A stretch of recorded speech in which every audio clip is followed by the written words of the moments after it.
Jean-Baptiste Djebbari. Bonjour à vous.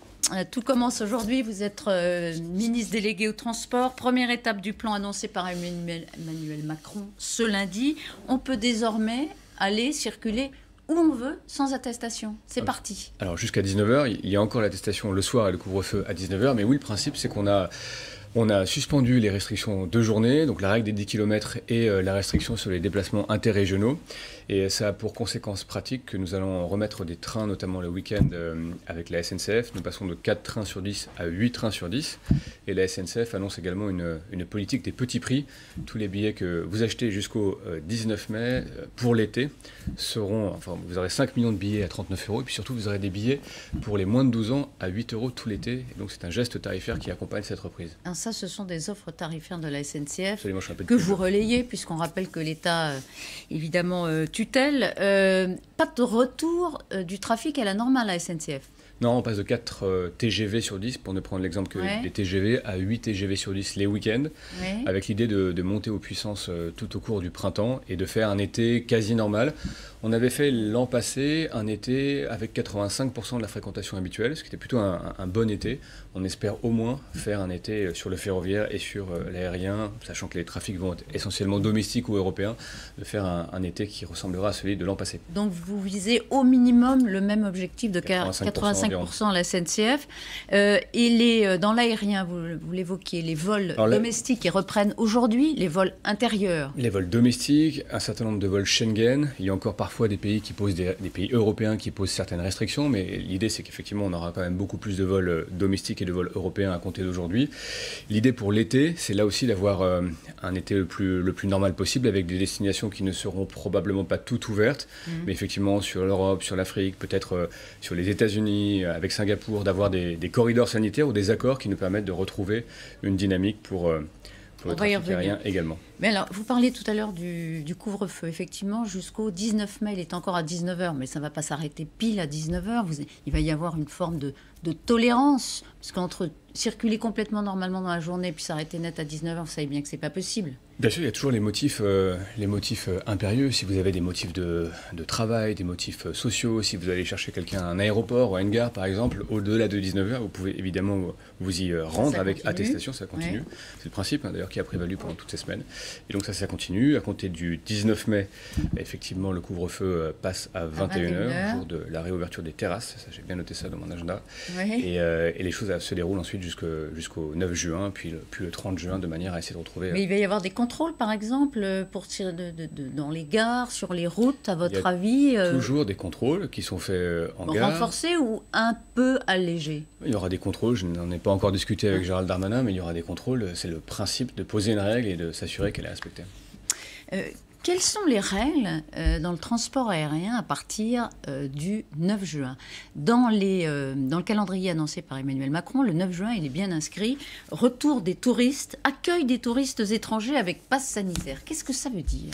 Alors ça veut dire que donc pour le 16 juin, l'Union européenne a annoncé que tous les pays devaient être dotés d'un Green Pass, d'un pass sanitaire. L'idée, c'est que chaque ressortissant européen puisse, sur une application, de façon assez simple, enregistrer, stocker ses certificats de vaccination, ses tests PCR, éventuellement ses tests sérologiques, de manière à faire 3 choses. D'abord, éviter la fraude, redonner de la fluidité au trafic aérien. On sait très bien qu'on a beaucoup de queues, par exemple, en ce moment. Et puis, effectivement, désengorger les files d'attente dans les aéroports. Donc rendre la vie plus facile pour ceux qui ont besoin ou envie de voyager. Donc par exemple, très concrètement au niveau français, ce qu'on a fait avec Cédrico la semaine dernière, c'est qu'on a lancé C'est votre confrère au numérique. Du numérique, absolument. Chargé du numérique au gouvernement. Absolument.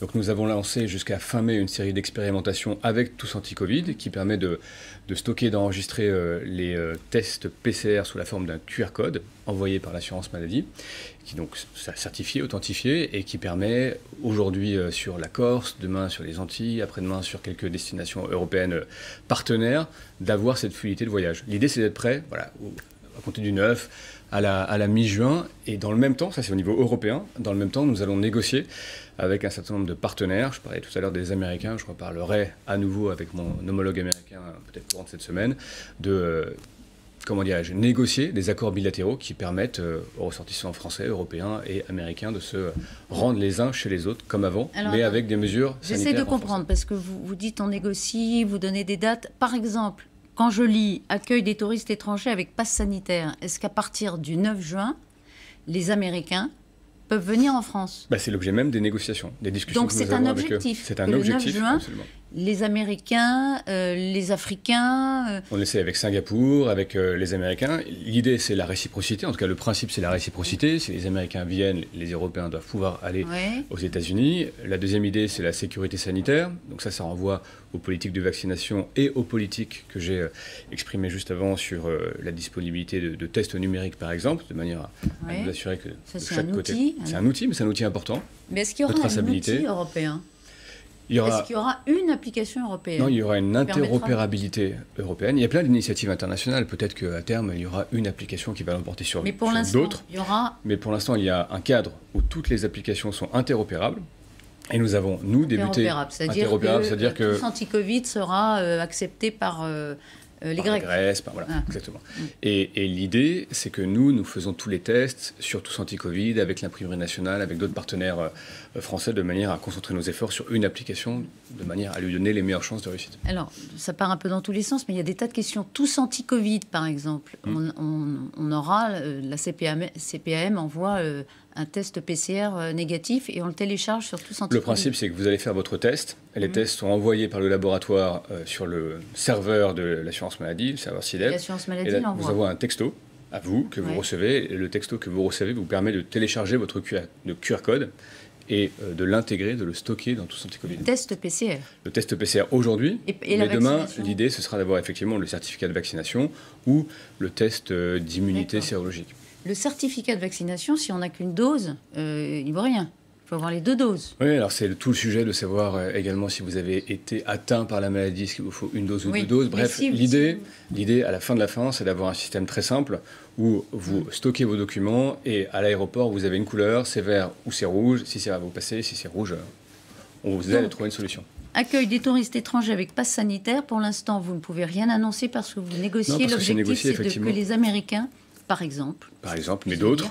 Singapour. Les Chinois, ils s'enferment. Ils veulent ils ont une stratégie plus dite zéro Covid, qui est effectivement plus restrictive. Donc on aura peut-être plus de mal à rouvrir avec les Chinois d'ici à l'été, par exemple. Mais nous continuons évidemment à discuter avec eux. Mais d'ailleurs, les Chinois, ils veulent pas venir en Europe parce qu'ils ne veulent pas rapatrier le virus chez eux, dans l'état actuel de leur gestion de la pandémie. Ça va faire un gros manque à gagner touristiquement encore. Oui, c'est sûr, mais la réalité, c'est qu'effectivement, ils ont des stratégies assez restrictives. Ils ont une politique de vaccination qui progresse chez eux, mais des populations qui sont très importantes. Donc les chiffres qu'on a nous donnent effectivement des taux de couverture plutôt vers la fin de l'été. Donc les choses vont aussi s'améliorer et se refluidifier avec l'Asie et notamment la Chine, mais ça va prendre certainement un peu plus de temps. Jean-Baptiste Djebari, parlons politique. Le retrait de la liste LREM hier en région PACA, c'est un électrochoc pour la droite. C'est une grosse surprise aussi pour certains dans la majorité. En tout cas, c'est au profit de Renaud Muselier, le président sortant, qui est LR. C'est une énorme erreur, disait hier Xavier Bertrand. Vous n'allez pas me dire que c'est une énorme erreur, parce que vous ne pouvez pas, même si vous le pensiez. Mais est-ce que ce n'est pas un énorme risque? Je ne l'ai pas trouvé très convaincant, Xavier Bertrand. D'abord, il est resté beaucoup sur l'histoire et les manœuvres de parti. Or, on sait très bien, on a pu observer depuis 2017 que la dynamique, la vitalité des partis est quand même très largement questionnée. Et puis par ailleurs, et c'est le plus important, avec Renaud Muselier, nous travaillons bien. J'ai signé il y a maintenant peut-être 2 mois un accord important, plus d'1,5 milliard d'euros sur les lignes ferroviaires, les petites lignes et sur le secteur autoroutier. C'est un des présidents de région avec lesquels nous travaillons bien. C'est vrai aussi de Jean Rantner sur le Grand Est, par exemple, et de quelques autres. Donc moi, je crois qu'aujourd'hui, les Français, les résidents de la région Sud, ils veulent des alliances politiques pour leur région, claires, sur la base des personnalités, et pas des manœuvres d'appareils ou des accords d'appareils en coulisses. Là, c'est une alliance politique pour la région, je crois que ça lui mérite d'être clair. C'est une alliance politique, c'est une alliance tactique. Vous ne pouviez pas gagner l'RER, la région. C'était très compliqué, très difficile.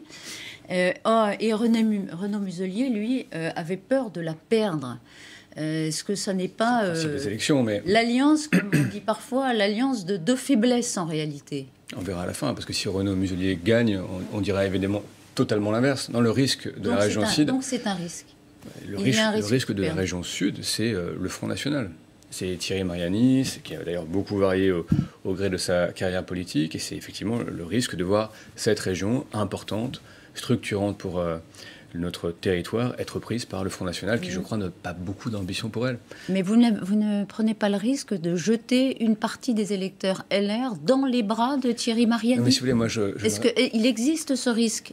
Dites-le, on gagne toujours à être honnête, Jean-Baptiste Djebbari. D'accord, mais moi, je ne raisonne pas comme ça. Moi, je regarde les présidents de région avec lesquels nous avons bien travaillé depuis maintenant plus de 3-4 ans. Et Renaud Muselier, objectivement, qui aujourd'hui agit aussi pour le compte de l'Association des régions de France, donc président des régions françaises, est un des présidents de région avec lequel nous avons très bien travaillé sur des sujets importants. Donc je note aussi qu'il y a des convergences d'idées, c'est pas seulement des convergences tactique. De pratiques, des convergences de volonté dans l'action publique, et donc ça compte même beaucoup. Donc moi je soutiens évidemment ce mouvement de rapprochement que je trouve. C'est le contraire qui serait étonnant. Beaucoup se demandent, Jean-Baptiste Djebbari, pourquoi faire cet accord avant le premier tour?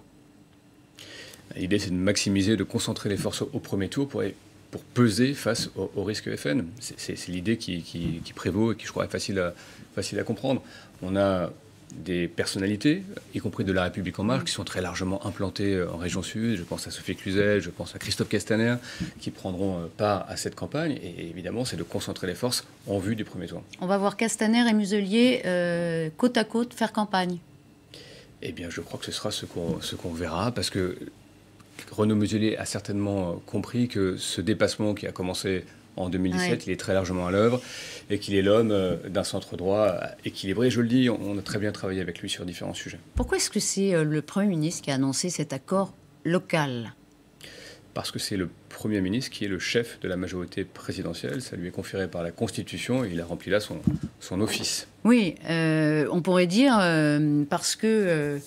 la réponse, elle est vite répondue, vous savez, c'est une formule, mais parce que c'est une stratégie nationale.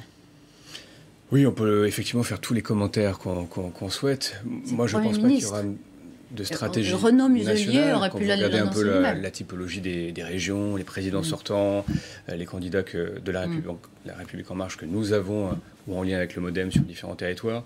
Je ne crois pas qu'il y aura un caractère systématique à la chose. En tout cas, il y aura peut-être quelques régions, dont celle-là, qui font l'objet d'un tel accord. Et quand ça correspond... Il y en aura d'autres? Je ne sais pas. Moi, je ne non, suis... mais c'est intéressant. Est-ce que c'est le début d'autres annonces? Moi, ce que je dis, c'est que quand vous avez un président de région qui est ouvert, qui a bien fait son office pendant plusieurs années, qui a bien travaillé avec le gouvernement, comme ça a été le cas pour Renaud Muselier dans sa région, je ne trouve pas complètement ubuesque qu'on trouve des voies de rapprochement et qu'on mène un combat électoral ensemble. Alors vous qui travaillez avec les présidents de région, puisqu'ils n'ont pas la compétence transport, c'est l'État, donc vous signez des accords pour les infrastructures, etc.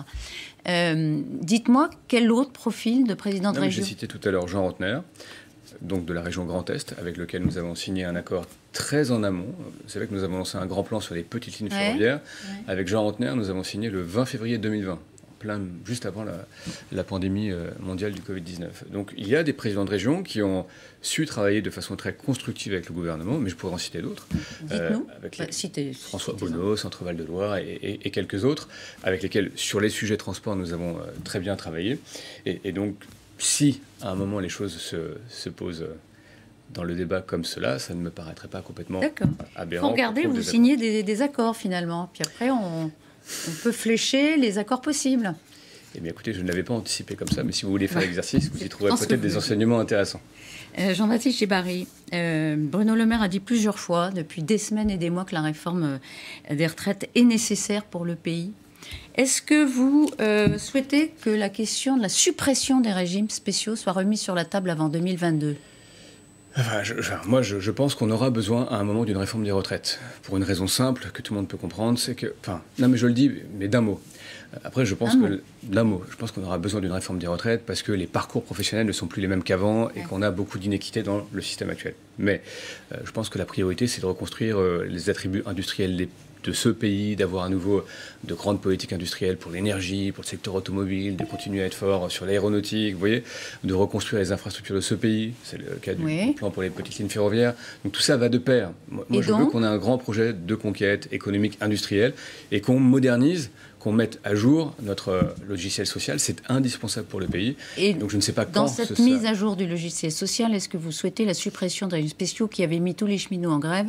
Est-ce que dans 6 mois, dans 10 mois, on aura une grosse grève SNCF parce que vous supprimez les régimes spéciaux? Le sens de l'histoire, vous le souhaitez ou pas? C'est que le statut, mais je vais répondre précisément, le statut des cheminots a été supprimé par la loi de 2018. Oui. Il n'y a déjà plus de statut des cheminots. Et vous savez que dans la réforme des retraites précédente, celle qui a été suspendue des faits du Covid, nous avions négocié avec les syndicats dits progressistes, l'UNSA Ferroviaire, la CFDT, pour engager cette transition. Nous avions un accord à l'époque. Donc, si la question revient dans le débat public, se repose, j'engagerai une concertation avec les syndicats de ces différentes entreprises et nous verrons là où nous aboutissons en termes d'accord. Souhaitez-vous que ce soit avant 2022, oui ou non?